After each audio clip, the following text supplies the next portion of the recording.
وَإِن كُنتُمْ فِي رَيْبٍ مِّمَّا نَزَّلْنَا عَلَىٰ عَبْدِنَا، اگر ہو تم شک میں اس کتاب کے بارے میں جس کو ہم نے اتارا اپنے خاص بندے پر، عبد خاص ہے، فَأْتُوا بِسُورَةٍ مِّن مِّثْلِهِ، لے آؤ ایک چھوٹی سی سورت اس جیسی، وَالْعَصْرِ إِنَّ الْإِنسَانَ لَفِي خُسْرٍ إِلَّا الَّذِينَ آمَنُوا وَعَمِلُوا الصَّالِحَاتِ وَتَوَاصَوْا بِالْحَقِّ وَتَوَاصَوْا بِالصَّبْرِ۔ امام شافعی اس سورت کے بارے میں فرماتے ہیں اگر پورا قرآن نہ ہوتا اور یہ ایک سورت نازل ہو جاتی قیامت تک کی ہدایت کے لیے کافی تھی۔ إِنَّا أَعْطَيْنَاكَ الْكَوْثَرَ فَصَلِّ لِرَبِّكَ وَانْحَرْ إِنَّ شَانِئَكَ هُوَ الْأَبْتَرُ۔ ہم نے آپ کو خیر کثیر دی، یہ پیغمبر کا مقام، فَصَلِّ لِرَبِّكَ وَانْحَرْ یہ پیغمبر کا پروگرام، إِنَّ شَانِئَكَ هُوَ الْأَبْتَرُ یہ پیغمبر کے دشمنوں کا انجام۔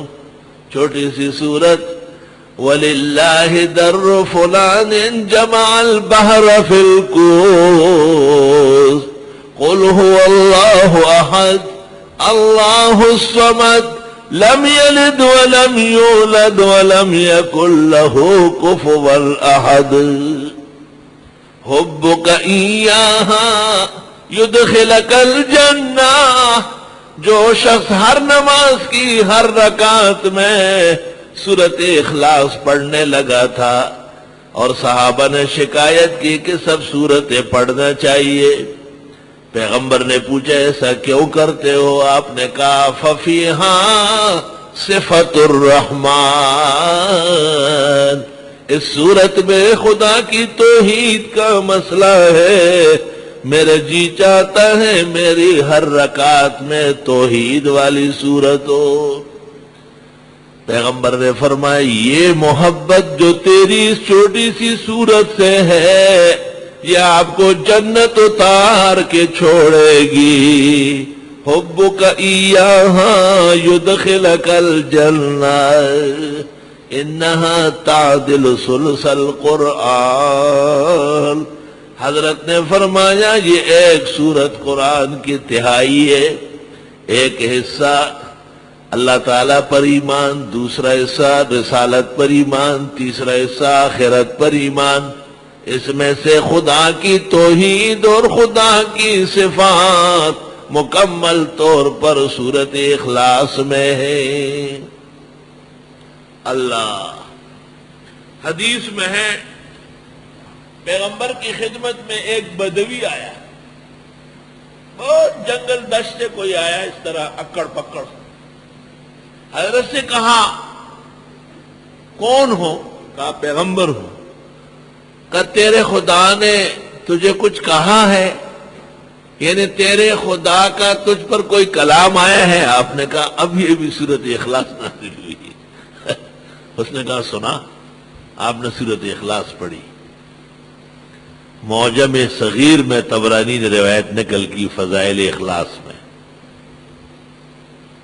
بالکل بدوی جنگلوں کا باشندہ، آبادی سے دور و دراز رہنے سہنے والا، لیکن فہم دے کے کتنا زبردست ہے۔ جب آپ نے سورت اخلاص پڑھ کے سنایا اس نے کہا نعم الالہ الہنا، واہ ہمارا خدا زندہ باد، یقبل الیسیر ویؤتی الجزیل۔ اس سورت سے تو پتہ چلتا ہے کہ تھوڑی سی نیکی لیتا ہے بہت بڑا خزانہ دیتا ہے۔ یقبل الیسیر قبول کرتا ہے تھوڑا، ویؤتی الجزیل اور دیتا ہے بہت۔ حضرت ہنس پڑے، آپ نے فرمایا جتنا یہ شخص سمجھا اتنا کوئی اور نہیں سمجھا۔ سورت کے مغز کو پہنچ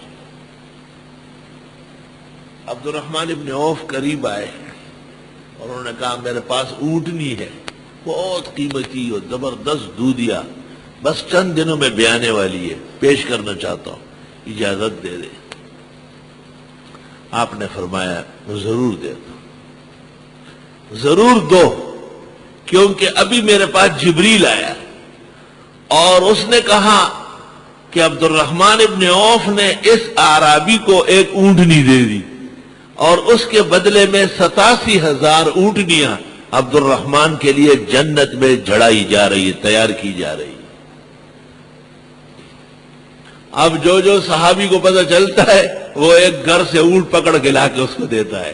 وہ جو اپنے قبیلے میں جا رہا تھا ایک پورا قطار اونٹوں کا لے کے گیا، اس نے صحیح کہا تھا نا، نعم الالہ الہنا، واہ ہمارے خدا پر آفرین، یقبل الیسیر ویؤتی الجزیل، تھوڑا سا لیتا ہے اور بہت کچھ دیتا ہے۔ اور اگر ہو تم شک میں اس کتاب سے جو ہم نے اتاری اپنے بندے پر، پس لے آؤ چھوٹی سی صورت اس جیسی، وَدْعُوا شُهَدَاءَكُمْ، پکارو اپنے معبودوں کو، من دون اللہ، اللہ کے سوا، ان کنتم صادقین، اگر ہو تم سچے۔ صرف طلباء ذرا توجہ کریں، قرآن مجید میں معبودان باطلہ کے لیے شہداء کا لفظ آیا ہے۔ شہداء شہید کی جمع ہے۔ یہ جتنے لوگ غیر اللہ کو پوجتے ہیں، جیسے روافض علی اور حسین کو، تو یہ ان کو حاضر ناظر مانتے ہیں۔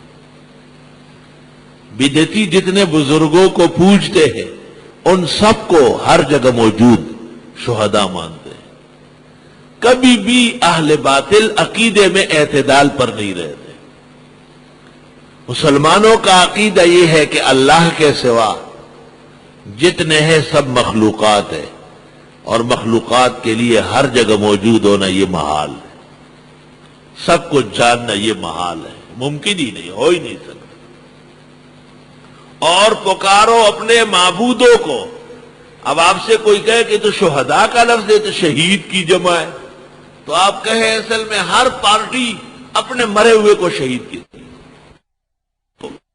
وہ مولانا بجلیگر نے کہا کہ پشاور میں ایک آدمی نے کسی کے مکان میں نقب لگایا، ٹکا ٹکا ٹکا ٹکا، پتھر توڑے، دیوار توڑی، رات کو اندر بھی لوگ رہتے تھے، ان کو پتہ چل گیا، پنڈا دے تیار کے خنیخ کی رست سستا للئی داستا تھے۔ جب اس نے دیوار توڑ دی، تھوڑی دیر خاموش ہو گیا، وہ بھی عقل مند ہے، انہوں نے بھی بالکل چپکی اختیار کی۔ جب اس نے سر اندر کیا دیکھنے کے لیے، انہوں نے اندر سے گڑوس، یہ آدھا اندر آدھا باہر، مر گیا۔ اس کے رشتہ دار آئے مولانا بجلیگر کے پاس، کہا ہمارا بھائی غریب مسکین، صرف ان کے گھر میں جھانکنے کے لیے دیوار توڑی، ان ظالموں نے مار دیا، یہ شہید ہے یا نہیں؟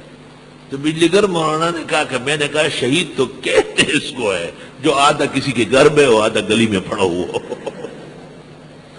اتنے غٹ شہید والا پیخور کے ملکوں میں آ رہا دی چنیم پردی کور کے جو نیم بغل گھر کی پروت ہے۔